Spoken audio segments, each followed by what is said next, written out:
All right, welcome everyone. Thank you all so much for joining our webinar today. I'm very excited to talk about kickstarting your Ceros project by identifying goals and objectives.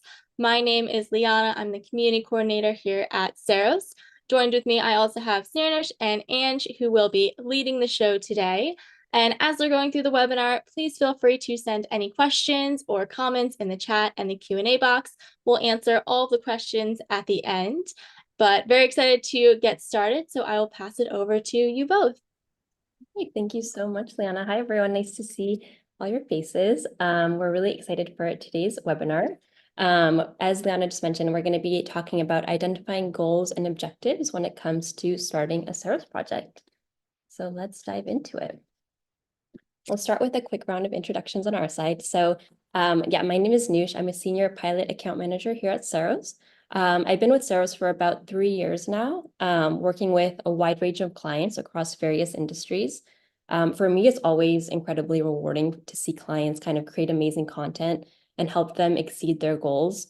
So today, Ange and I will be guiding you all through our process of starting a project, just ensuring that you will have all the knowledge you need to start creating really impactful and engaging interactive content.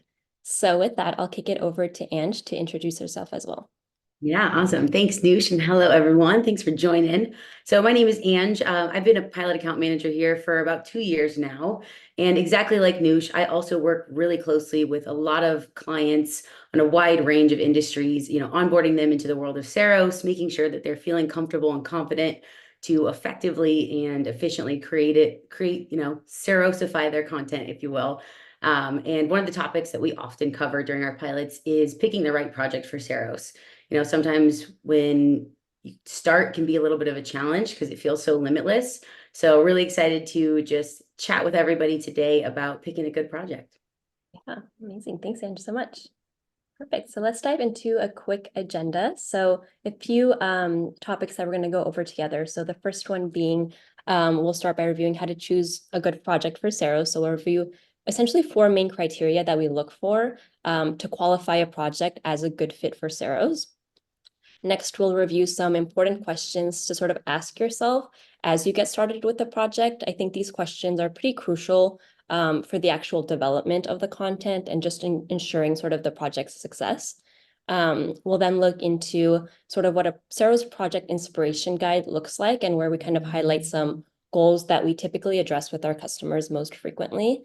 We'll play a little game where we'll review a few examples and determine which ones are a good fit for Ceros and which ones maybe not such a good fit. So kind of applying the criteria and questions we're going to review together in some of these more real world examples.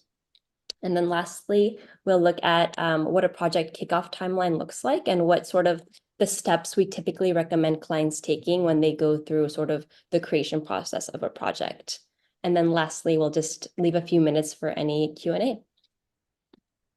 Awesome. So let's dive into it. So the first one being how to choose a good project for Ceros. So I think there are a lot of factors that come into play when choosing a good project for Ceros, but typically I'd say there are sort of 4 main buckets we always look out for. And I'm sure a lot of you might have heard us speak about these in the past.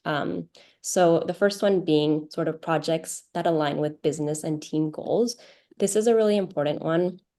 When it kind of comes to creating content and choosing projects, it can kind of be easy, I think, to sort of lose focus of the bigger picture and what the purpose of a piece is and why you're working on it in the first place. So what purpose is it really serving in the broader spectrum of things? So it's kind of important from start to finish and throughout iterations of content to make sure that the piece really aligns with your overall business and campaign objectives. So whether that might be increasing overall brand awareness, maybe generating leads, educating your customers. Your project should have sort of a clear and measurable objective. And as you're putting it together, we really do encourage our clients to kind of keep asking yourself, okay, does this tie back to our goals? Am I conveying what I want to convey in the best possible way? So almost like challenging yourself as you go through it, because I feel like sometimes we get so involved in the little details that we sometimes can kind of lose sight of like, is this actually making a difference the way that I want it to? And is it kind of going to resonate with my audience the way that I want it to? So kind of always keeping that in the back of your mind. The next one is content that can be templatized and repurposed. I'm sure a lot of you know that scalability is sort of a big one here at Ceros. So our goal is always to drive efficiencies and help our clients go to market easier and faster. So when you really think about choosing a project for Ceros, we'll always ask our clients, okay, what are some reoccurring deployments, whether that might be quarterly reports, monthly newsletters, maybe some client onboarding materials. It could even be like a blog article, event promotions, things that you're doing. It doesn't have to be too regularly, but something that could really help take off some of the lift that it comes to kind of recreating these from scratch each time. So it's always sort of a great place to start, as it allows you to kind of create content that can be easily expanded or adapted for different purposes, again, without having to start from scratch each time.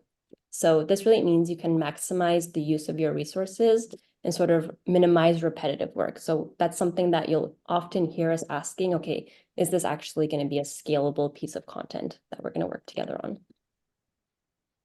The next one is data-driven projects with measurable outcomes.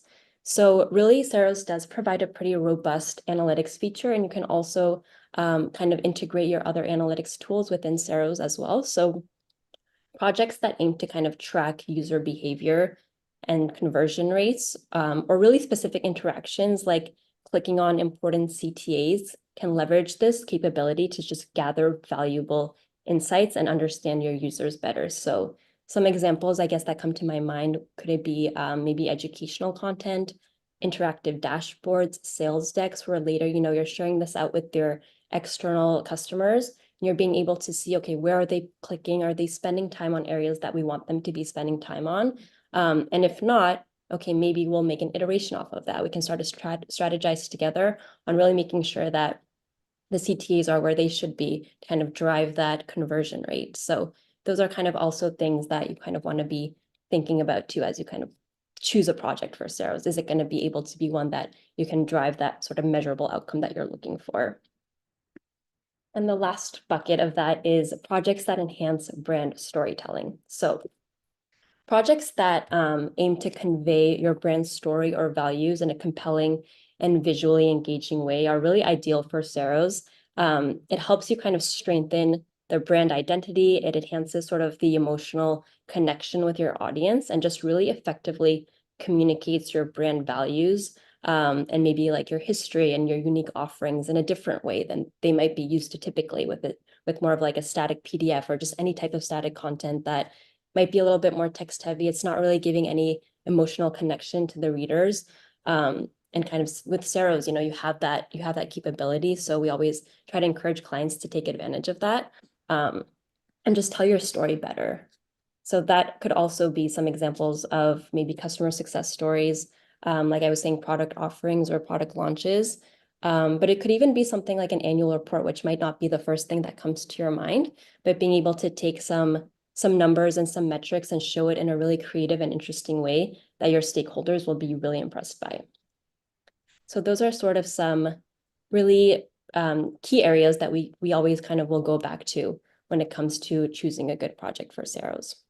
And one thing I'll mention too with the data-driven projects is, the power of Ceros is really being able to make those real-time updates as the content lives in the wild, right? So you can really start to, see how folks are engaging with those specific CTAs and start to make some strategic updates along the course of the life, right? So it's not just something that's, published once and then, it's done for. It's really something that you can start to really make, again, those strategic updates based on how folks are engaging with the content. Exactly. Yeah, I think the more that you have it out in the wild and you're seeing people interact with it, you're going to get so much more insight from it. And typically, like the first round is never going to be perfect. You're going to make iterations off of it. But then when you kind of take your learnings off of that one piece, you can apply them for future projects. Perfect. So the next slide here, we're going to talk through a little bit more about questions to ask yourself as you get started with a project. That will help you identify sort of the right experience and the approach to take when putting content together. So the first one is, and I know we briefly just talked about this one, what is the main goal of my experience, but kind of understanding that goal helps ensure that sort of every design element and interactive feature aligns with the objective, right? Whether it's educating, entertaining, informing, or even maybe persuading, a clear goal kind of keeps the project focused and ultimately effective. So you'll really be able to kind of set measurable success criteria to help you evaluate sort of the project's effectiveness post-launch. And the next big one, which I'm sure a lot of you have heard, is sort of what audience do I want to reach? So knowing your audience really helps you tailor the content, the design, the interactivity to meet their preferences and needs. And this really will help enhance your user engagement and just overall satisfaction. So understanding your audience ensures that, the content is relevant, it resonates with the intended users. It really increases the likelihood of achieving your project's goals and ultimately the conversions, right? If you know that you're going to be catering to maybe an older audience, right? Maybe the interactions and the animations won't be so crazy and it'll be a little bit more trimmed down and focused versus, maybe a younger generation that's kind of what they're used to and they love seeing the videos and the imagery, et cetera. So you can really cater the content to your audience. The next one is, what key messages do I want to communicate? So identifying key messages ensures that the content is really focused and coherent.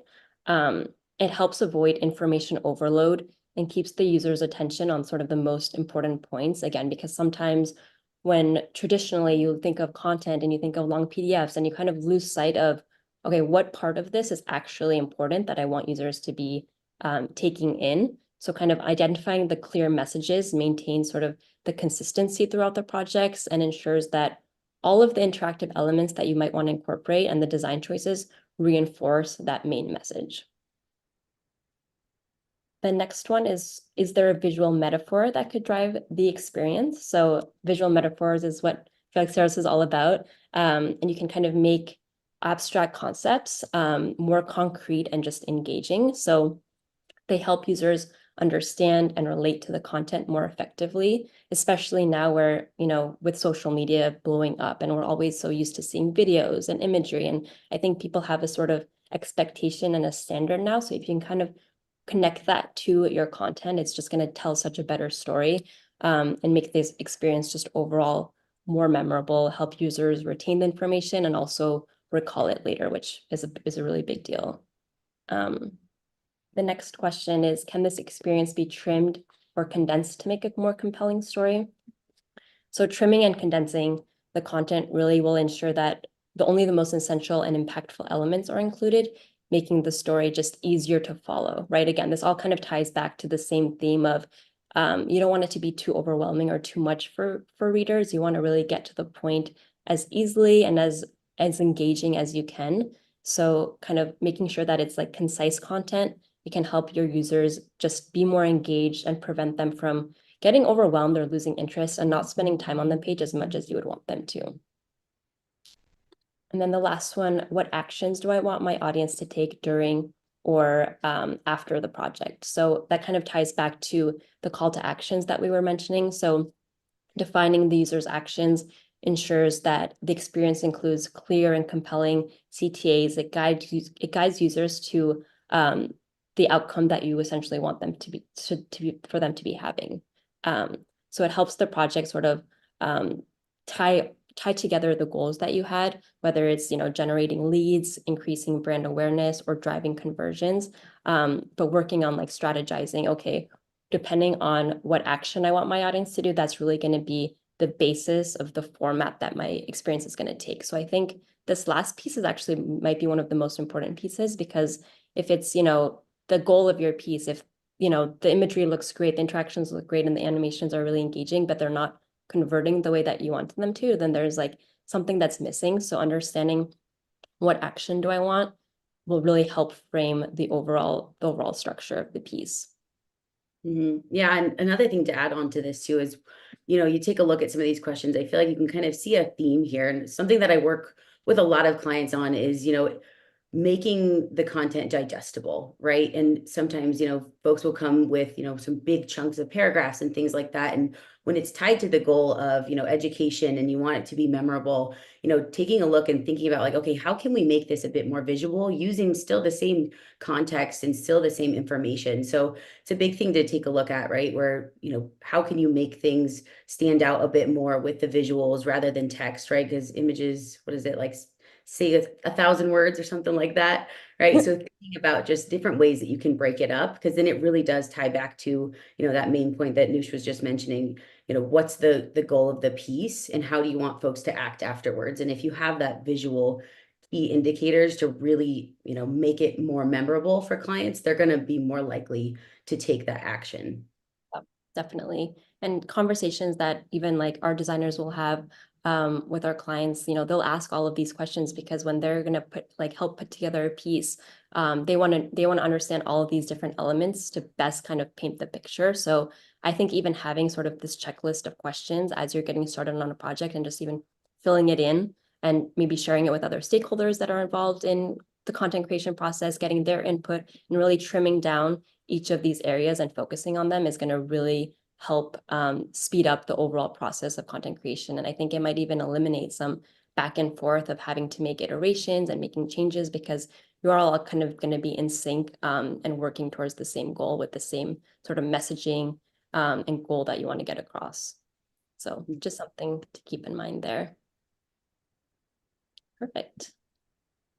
Now we're going to look at just essentially a few examples. So this is sort of the inspiration guide section. And each of these buckets are kind of goals that we address with our customers most frequently. So there's awareness, lead generation, sales engagement, social engagement, and internal communication and recruitment. So I think it would be helpful to kind of see some of these examples in real life. So for awareness, for example, it's always valuable, share the story of your company and the solutions that you provide to people who matter the most. So under awareness, what could that look like? So that could be maybe providing a really engaging company overview page. So sharing your company's story and history in a more compelling way really tells so much about, your business and what are your goals? What are your initiatives? What are you really trying to tell to your audience? We won't go through each specific example, but the next one is webinar and event collateral. So attract an audience and increase event attendance with interactive invites and teasers. This has always been a really big one for Ceros. I know that a lot of companies, pre and post COVID, they were doing a lot more webinars internally, hosting them but also with their clients, and some in real life. So going to events and maybe broadcasting it on a larger screen. So we see that a lot with Ceros, and we've seen such a great increase in the number of people that make this type of content so engaging, and it's really increased like RSVPs, people that are being able to see this content on an iPad or blown up on a larger screen and interacting with it and clicking and discovering. So it really does kind of set you apart from other customers and clients when it comes to kind of going to the next level when it comes to sharing sort of event collateral, because I feel like it's something that can be overlooked sometimes, but also be pretty impactful. The next one is product features. So what is the product you're offering and why is it necessary? So revealing kind of key features and details with seamless interactions. I think this type of experience lends itself really well to kind of choosing your own adventure, letting customers kind of explore what they're interested in. And to that, you can also, of course, track the analytics of that and see where people are clicking within your product. What are they interested in? And just having them learn at their own pace rather than kind of having it all displayed up front, seeing all of the features. And it can be overwhelming, even for myself or anyone really, if I'm looking at something and there's too much, I'm almost just going to skip to it because it's just overwhelming for me. So I think being able to kind of go in and deep dive in specific sections is going to help me digest that information and learn about their product better than I would have just having it all be kind of static. And then just interactive modules in general. So I think this is a fun example here with the bagels, as you can see, from Philadelphia. And they had kind of put together this, discover the bagel of your choice with your type of condiments. So sort of educating your users helps them discover information about products and services so much better. And really just kind of it brings it to a different level than you would if you're, again, just kind of keeping everything up front, but rather letting clients kind of go through it at their own pace and discover as they go, with these bits and pieces of modules. And what's nice too is once you have sort of an interactive module created, then you can also repurpose that module for different areas of your experience or for a completely new project. So it's kind of killing two birds with one stone. You're creating it once, and then you're going to be able to repurpose it, and kind of customize it as you wish. Yeah, and to add on to that too as well, Noosh, the interactive modules are really great as well, just to not only make the content easier to digest in bits and pieces, but you'll also gain a lot of insight from, what your, audiences are interested in, right? So maybe for this example, the plain bagel is very popular, and you didn't necessarily know that until you saw that a lot of folks were engaging with that section or that module. So now you can start to really, again, strategically make decisions on, future content and what the audience is really, engaged with. Definitely. Yep, exactly. Our last one was just media kits. So partners don't need, another bland slideshow, but showcasing your capabilities and offerings in an interactive format that's really easy to navigate has also been a really popular one, especially for media and publishing companies. This has been something that I've seen, especially recently, actually, a lot of clients working on creating media kits in Ceros. So we're happy to kind of share more examples of those later, but just something that maybe you didn't think of as a good use case for Ceros, but it definitely is. So those are just a few areas when it comes to driving awareness. The next one could be sort of lead generation, right? So creating a rich, engaging Ceros content can help turn visitors into prospects and essentially prospects into customers, which is the goal really. So a piece of that could be maybe thought leadership. So using visuals and interactivity to sort of reinforce your status as an authority in your industry. And already when you see a type of content that's built in Ceros, it already looks elevated and sophisticated. So it's kind of going to be the first time maybe that a prospect or a visitor is seeing this type of content. It's kind of an immediate like, wow, I'm impressed. This looks different than what I've been seeing in the past. ABM templates, so personalizing your lead generation efforts and scaling them with easy to update templates. That kind of also goes back to scaling that we were mentioning and kind of repurposing templates, creating it once and then using it across different maybe business units or different sectors within your organization. And then similar product and service overview. So again, showcasing your products and services and collecting information from interested prospects. And then that's going to be really valuable insight for you to, again, be able to kind of make iterations off of that, depending on what your prospects are interested in, because you're able to gather those analytics. And then infographics, that's a really big one too. So you're kind of bringing complex, maybe quantitative information to life with sort of animated charts and graphs and some data points. And maybe you're always used to seeing your numbers in a line chart, but now you can actually think a little bit more outside of the box and display it in a different format that might actually tell the story better, right? Sometimes I think traditionally, especially with maybe PowerPoints or PDFs, there's I feel like a certain standard that you always see with looking at numbers. But I think working off of a blank canvas like you can in Ceros, you can kind of think differently and approach some of those metrics in a different way that's going to be easier to understand. And also, adding the element of animations is going to be able to kind of just help tell the story a little bit better. Perfect. And then the other one is sales engagement, right? So arming your sales team with decks and overviews and proposals that pop to really help them close deals better and easier and faster. So that might look like something like a product demo. So don't just tell customers and prospects how, but really showing them with interactivity and animated product demos. It really does change so much when you're thinking about it and seeing content in a different way, and really being able to dive deeper than you could, almost thinking of it as like a 3D image, right? You can kind of go into it more, discover more versus just having like a flat page of information. So that's really been impactful for a lot of our clients. Similar with process overviews, so kind of setting expectations for your relationship with an animated customer journey. We use, for example, when we're doing pilot onboarding, we use a really interactive process overview deck to showcase, okay, what is our pilot about? What can you expect from our pilot? We kind of go through each of the sections. And I think the way that we're kind of telling the story with interactivity and kind of going into each topic really helps resonate with customers as we're kind of doing our kickoff calls and our trainings. And then case studies. So showcasing your products and services and collecting information from interested prospects. We've had a lot of really good examples of before and after case studies that have been transformed from like 30 pages to just teaser pages or maybe a few pages.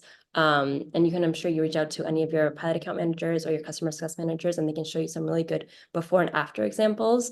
But it really is almost night and day of how you can transform really text heavy information into bite-sized content. And the last one is just sort of proposals, decks, and leave behinds, which kind of goes with the same thing that we've been talking about, but making sort of just that meaningful impression with key stakeholders at your next sales meeting, which is really so important, right? Again, when you're trying to close deals and get to the right people. Awesome. The next one is social engagement, kind of creating vivid and immersive and fun sort of mobile experiences to meet your audience where they spend time. And it doesn't just have to be for mobile. You know, you can think of gifts for posting on LinkedIn.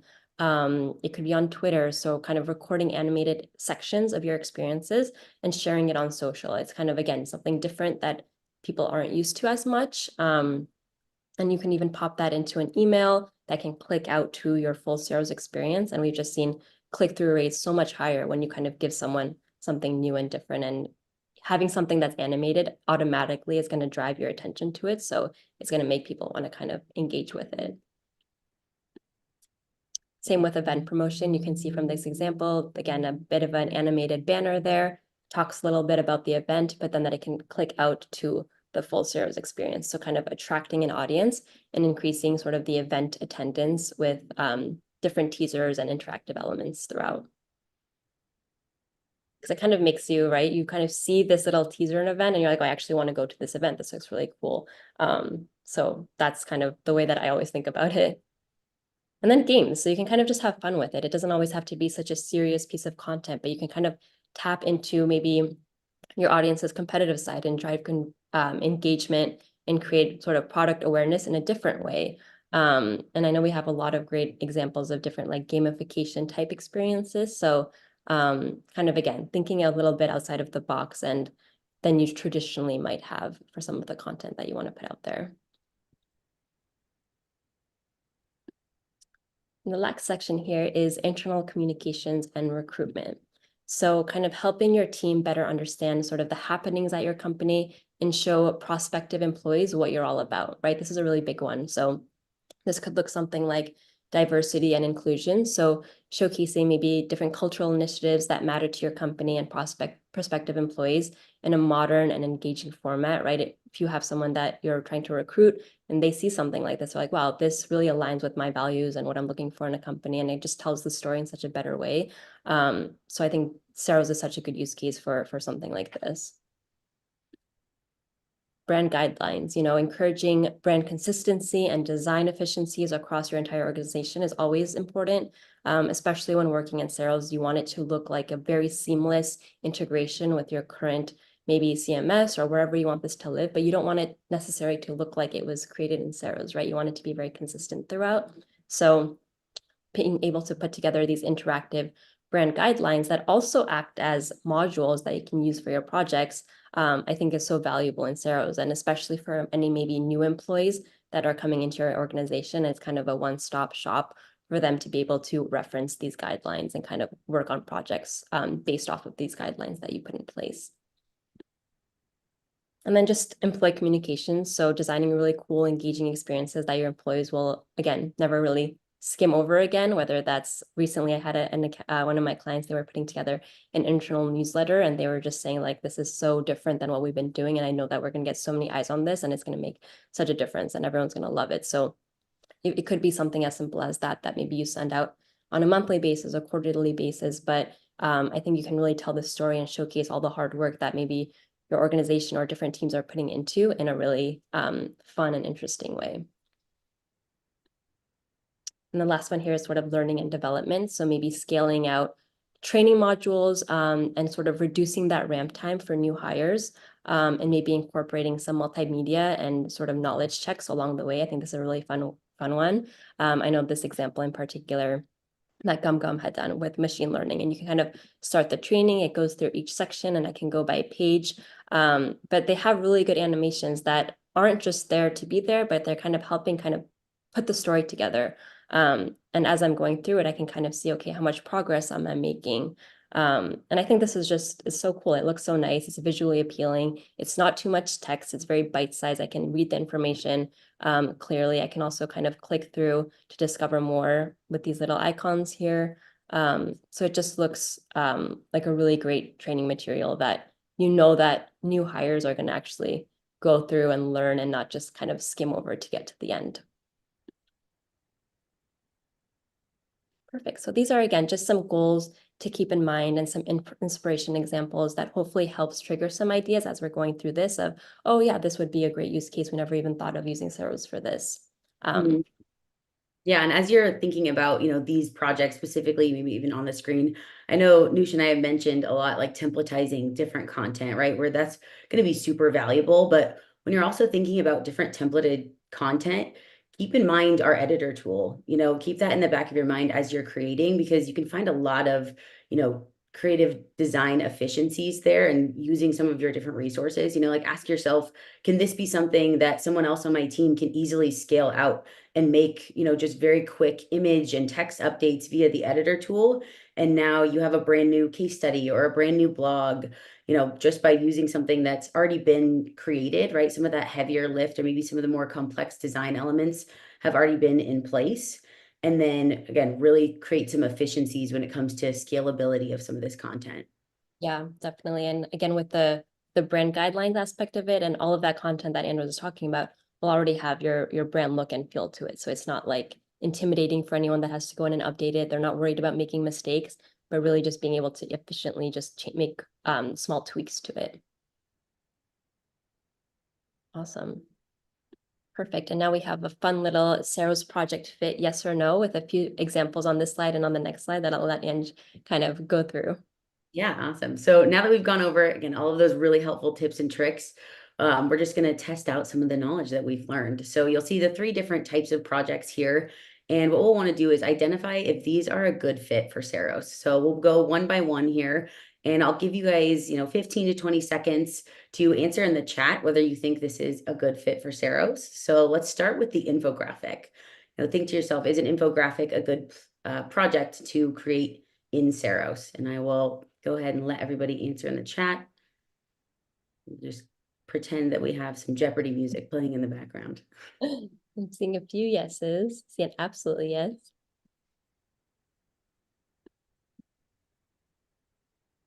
Everyone, just a second. Perfect. Well, so for those of you that said yes, you are absolutely correct. So creating an infographic is a great project for Ceros because there's numerous ways that you can display the information that keeps your audience engaged, right? It gives you an opportunity to break out important data and facts in a really high quality and memorable way for your audience. So definitely an infographic is a good choice. Good job, everyone that got it right. I think which is everyone. Awesome. So the next one we've got here is our product tours or those product demos. So let's see yes or no here. And give everyone 10 or so seconds. See some yeses. Thumbs up. I love that. Could even use a thumbs down.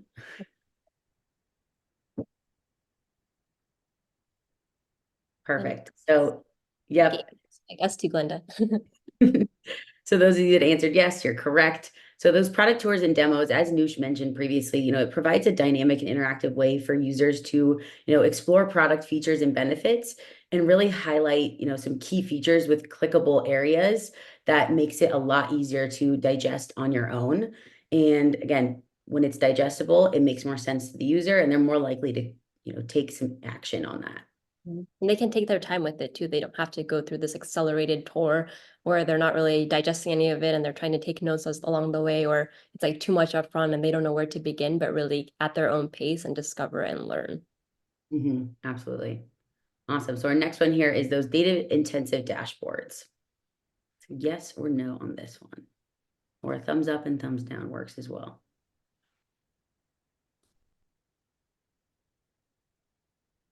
Chat here. See another yes.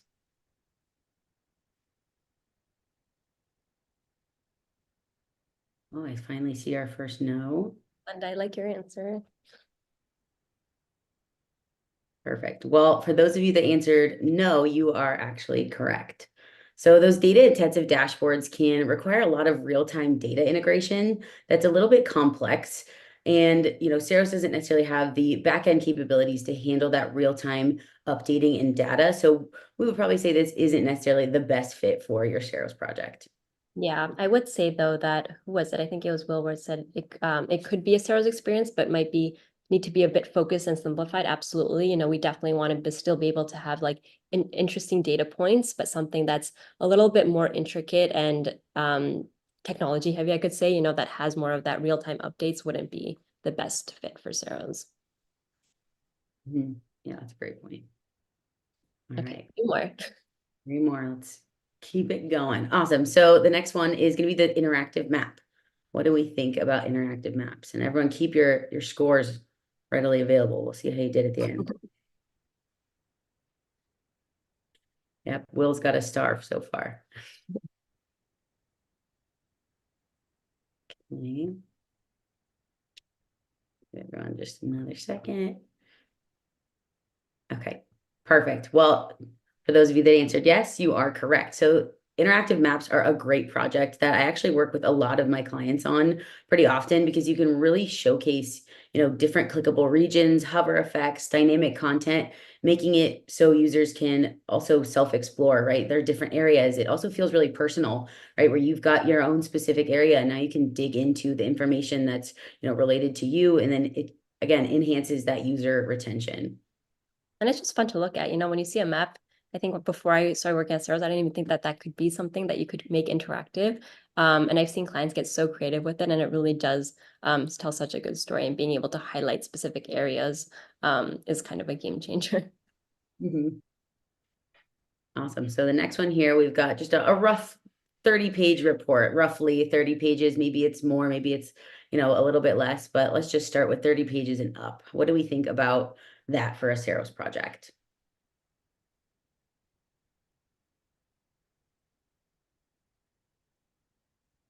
Some no's, some no's, some probably nots. I like Glenda's response. Yep. So this one is something that we would usually steer a little bit more away from. So those larger reports aren't usually the best use cases as they can kind of overwhelm users if there's a lot of interactivity because it can tend to get a little bit overused, leading it to be a little bit more cluttered and confusing. But one thing I do work on with a lot of my clients, because these reports can be very, very important. They've got a lot of good information, is actually a report teaser. So that's a really great way to kind of entice your users to read the larger report. And, it just helps maybe even with some of that thought leadership, that lead gen, but really just breaking out some of those key points, like we've been referring to a lot throughout this webinar, is break out some of those key points, but then, entice the user, make it a little bit more digestible. Yep. And keep it kind of in a viewport and maybe so they don't have to scroll so much to get to some of that information. So maybe condense it with like pop-ups and hovers that reveal more within the same viewport. Yep, absolutely. All right, last but not least, let's see how we're doing. So event landing pages. What do we think about that? And if you were paying attention, you might have a pretty easy time answering this one. Yeah, absolutely. Such a rock star today with these. This one's pretty easy because Noosh actually went very specifically into those event landing pages. So good job, everyone who were paying attention. So that is a really great use case for Ceros. You can, guide the visitors through very key detailed events like the schedules, the speakers, create highlights, an engaging way, to actually have a countdown timeline, right, of when the event is coming and clickable agendas, RSVP for different, events that are coming up. And the other great thing we've seen some folks do is even event recaps. Yeah. So folks can't make it, having a nice, post event collateral is really nice because then you can still get that really valuable information out in some bite-sized ways and folks can start to follow along there. Definitely. I've also seen clients get really creative and almost do pre-event teaser banners that they put on their home pages that kind of just draws a little bit of attention, maybe counting down months before the event is actually going to take place. And it's just a simple interactive banner, but it really like catches your eye and kind of gives people an idea of what's coming ahead. Good job, everyone. Good job, everyone. And thank you so much for all the participation. The last slide we're going to quickly go over today for the webinar is a project kickoff timeline. So this is essentially a step-by-step process that we typically encourage clients to take as they're going through sort of maybe like ideation phase of a project all the way to actually launching it. Again, I'm sure this will be different depending on the way your organization is structured, who's typically involved in getting in creating the content, but I would say overall, this would kind of be the best practices that we recommend. So the first one being sort of choosing the content type. So again, ties back to everything that we talked about. So identifying the project goals and objectives, determine the best type of interactive content, depending on, again, what your goals are, who your audience is, all of those questions that we were asking about before will help you determine the best type of content, whether it's infographic, an ebook, a landing page, or a quiz, but kind of identifying that would be kind of step one. Then of course, it's kind of starting to get your assets ready, whether that's images, videos, any text, any data, and getting that content approved, right? So kind of maybe whoever's involved in your approval processes, getting everyone kind of involved in that will help speed up the process again down the line. And you're not really starting and then needing approval and then changing everything out, kind of getting this all done in the forefront is really helpful. The next step after that, once you have chosen your content type, you have your assets ready to go, I would say to start wireframing out your content. So that could look something like a sketched out outline or a storyboard of how you kind of think you want the flow and the format of your experience to be. So I have a quick tab here open just to show you an example of a wireframe, right? So it could be something as simple as literally taking pen and paper, drawing out, okay, this is maybe where I want my headline. I'm going to have an image here. I want maybe a roadblock, a customer journey section in the header. And then as I scroll, I'm going to have a section of what and how. So kind of giving yourself this like visual of how you think you want your content to be. And it doesn't have to be perfect at all. It might just be version 1, and then you're going to have multiple iterations off of that. But having sort of this like brainstorming session and putting it on paper is really something that all of our designers will do and strategists. And this is just a really great way to get sort of ideas on paper, essentially. We've also seen a lot of clients leveraging Figma, so you can really do high fidelity prototypes too. That's going to be almost like your final version before you start working in Ceros. You can kind of have this sketched out version as your starting point, and then have a really robust, like more perfect, I could say, look and feel to how you want your final project to look like. So once you have the wireframe out, then you can kind of start hopping into Ceros and start adding some of that static content, right? You already kind of know where the content is going to be based on your wireframe. You kind of have that format in place in your mind. You know that you can reference your wireframe and start kind of building out the static version of your content. And you'll, again, use your wireframe as your guideline there. Once you have your static content in Ceros, then I would recommend kind of start adding the interactivity. So those clickable components, maybe adding in sort of some navigational elements. You can pop in some forms, anything that you think is going to help drive users to learn and discover and digest. You can kind of start implementing that and just making sure, again, it's enhancing your user engagement and helping meet your project goals. And then as you're kind of nearing towards the end of your project, right, you have the static content, you have the interactivity, then you can add purposeful animations, right? We never want to add animations just for the sake of adding animations. We want it to be meaningful and purposeful and help drive users' eyes to specific areas. So that's where you can start incorporating animations just to make it a little more dynamic, bring some life to the content, some movement. And it just really helps make it look nice too, So this is kind of the next step before we'll talk about sort of final review and preparing for launch, right? So you can start making any final adjustments based on feedback and testing. I think Markup, which is one of our tools in our suite that is really helpful here, where you can help share your experiences with other stakeholders in your organization. They can provide real-time feedback. So you can start kind of making iterations. And then once you have all of the feedback and you obtain final approval from your stakeholders, then the last step really is that launch phase. So again, I know during the pilot phase, we go through a lot of getting published best practices. I'm sure with your customer success managers, the same process, you can kind of walk through that with them. But you want to deploy your content live, and then over time, sort of monitor the performance and gather user feedback, again, see where people are spending time, what are they clicking on, and then based off of that feedback, then you can kind of start to strategize and make iterations off of that first version. But hopefully it was helpful to kind of see this outline and the steps that we would recommend kind of taking from start to finish when creating a project. Perfect. And that kind of sums up the main areas that we wanted to talk about today. So we could open it up for a brief kind of Q&A. I know we might be a little bit over time, but happy to answer some of the questions people have.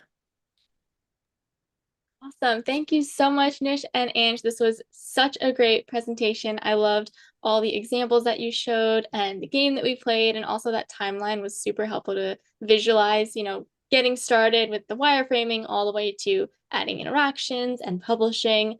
So very, very good to see there. Looks like we do have a couple questions here in the chat. So the first question is, what's the best way to get ideas for projects? Yeah, oh, sorry, go ahead. No, that's good. I think we're probably on the same page with this one. We got excited because that's a really good question. One of the things we typically recommend to our clients is checking out our Inspire portal. So if you haven't checked this out already, there are tons and tons of current client examples where you can get a lot of great inspiration from, and you can filter by function, feature, or type. And then we've also got some really great templates that you can even get started with. So they're fully customizable, and again, really helps with kind of getting some ideas started there. But then the other place that I like to lead clients to is our Educate site. And under the discussions board, we've got something that we call our design help.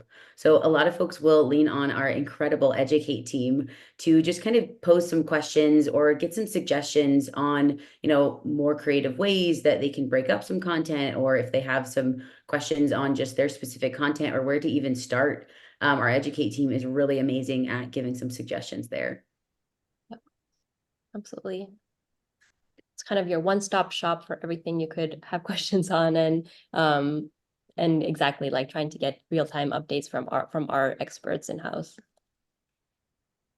So yeah, exactly what you guys said, just echoing. Inspire is a great place to see, what people are creating, get some ideas, get the, brainstorming flowing, but of course Educate too. If you have any questions, or even if you want to build something out and you don't know where to get started, how to get started, definitely drop those questions in design help. Someone will answer you and help create that idea. Awesome. The next question here is, what do you think would be the best project to start with if I'm brand new to the studio? Oh, that's a really good question. I would say I kind of think this ties back to a little bit about the scalability aspect of it, right? So if you're kind of thinking of, okay, I'm new to the studio, I don't even know what project to start with, I would say, what's something that one would maybe take off some of the lift of your day-to-day of the type of content that you're creating. Something that maybe is repetitive. Again, it doesn't have to be too consistent, but that you need to deploy in a month or 2 months, and it's going to be a reoccurring event, even if it's like a yearly thing. I think that'll really give you a good basis to start from, that later you or anyone else on your team can kind of start to templatize and make iterations off of that. I think is really going to be valuable in the long run. I don't know if there's anything to that you'd like to add, Anne. Yeah, I couldn't agree more. I feel like that's perfect. And it definitely leads back to today's questioning, right? Ask yourself some questions. What are some upcoming marketing goals that I have? Are there pieces of micro content that we can start to really level up that are going to tie back to those goals? And then also something maybe that's, evergreen, but also scalable, right? So can I use this over and over again, but it's still going to push towards whatever our goals might be? Yeah. And then sort of a similar question here. Someone wrote, I'm a completely new studio user. Where do you recommend I start digging into just learning the ins and outs of the platform? That's a really good question. I would say the Educate site is amazing. Honestly, there's so many good resources there, and you can have, let me go back to it. I might have just closed it up by accident. Apologies. Yeah, here we go. So you can kind of go through the Studio 101 video tutorials. We have a lot of our platform trainings pre-recorded, so you can actually reference those, and it goes through the whole studio and different functionalities that you have available to you. So I would say first kind of digging into the Educate site. We also have a really good welcome, we call it the welcome box, and it kind of goes through a few buckets of key information about the studio just to get you a little bit more familiar with it, that we can include in a follow-up link to this webinar that I think is a really great, again, one-stop shop. It includes really high level overviews of the platform. So I think that could really be a good way to get started too. Yeah, I like to tease that it's kind of like the Ceros Google. You can really look Yeah. up pretty much anything, how to do anything, and go at your own pace, which is really nice. And of course, the search functionality here, so you can type specific keywords and it'll have a bunch of articles based off those keywords for you to look at. Yeah, there's tons and tons of videos just introducing you to the studio, getting started in the studio. Of course, the courses, if you want to go step by step through everything. So exactly what they said, definitely can't recommend checking out the Educate site. And then another question here from Lorraine is, I know this varies by content type and team, but can you give a rough estimate for how much time that it might take to start and finish an experience, an event landing page, for example? Oh, that's a really good question, Lauren. I feel like, yeah, it definitely does vary. One, I would say maybe just on skill set, like if you know that someone that has a bit of design experience is going to find it really easy to use the studio because it does mimic a lot of the functionalities of the Adobe suite. So I've seen personally clients create event landing pages in literally a day or two, but it could take others longer, right? It kind of depends on, do you have all the assets that you need for that page? Do you kind of have a good framework of how you want the structure to be? So that kind of goes back to wireframing it out. I think a lot of the heavy lift goes into pre-Ceros because you're kind of thinking through layout and design and your audience and all of that. Once you do all of that, I think the actual creation process doesn't take that long. I think it can be fun because you're kind of strategizing, okay, like where do I want to add interactions? I think sometimes that can take a bit long, but yeah, I think if you can do a lot of the heavy lifting in the beginning of identifying like structure, format, things like that, I think the actual creation process doesn't take that long. And once you create it once again, you can use that event landing page, even if it's for a completely different event, you can take modules from that one, reuse it, or just duplicate the whole experience and just customize it from there, which I think will speed up the process definitely. Yeah. Yeah. And another thing I'll add to that too, it also depends on, what you already have created in your Cero studio, right? Because you can take bits and pieces, maybe it's even from a blog or something like that, but totally transform it to the specific event landing page. And then also utilizing Inspire with those templates, right? So you can, again, kind of like Franken design, as we like to joke here, Yeah. and put together different pieces and then really just swap out the branding and things like that. Love that. And then our last question here is, can you share some of the ways that we can gauge a project's impact and success with viewers? Yeah, I think definitely kind of, we talked a little bit about the analytics dashboard. So after it's been out in the wild, and I would definitely recommend two questions that we ask clients when they're going to deploy is, how are you going to get users to that page? So thinking through, okay, how are they going to even actually see it? I think once you have established that and it's been out, I think looking at the metrics and seeing where people are spending time on the page, where are they clicking, I think that's going to really help you gauge like the impact and the success of the piece. Again, depending on your goals, right? If your goal was for users to fill out the form or click a specific CTA, you'll be able to see all of that information versus, again, if it's just a static content, you don't get that kind of those kind of metrics. So I think it really sometimes comes down to just looking at the analytics afterwards.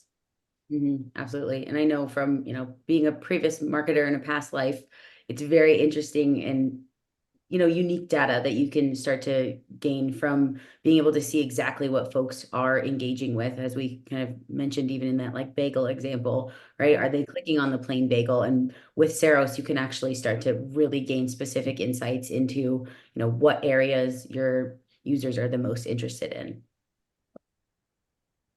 I like that. Hopefully And those we answers. also have some resources on analytics too, if you're curious about reading that analytics dashboard as well. Definitely. Amazing. Thank you all so much for participating. These were such good questions. Yeah. Thank you all so much for joining. And again, big thanks to both of you for this incredible webinar. There was so much information and content. And I know someone asked about having the copy of the video and the chat and the transcript. So we will send all of that information in a follow-up email tomorrow morning. So be on the lookout for that. But again, thank you all so much for joining.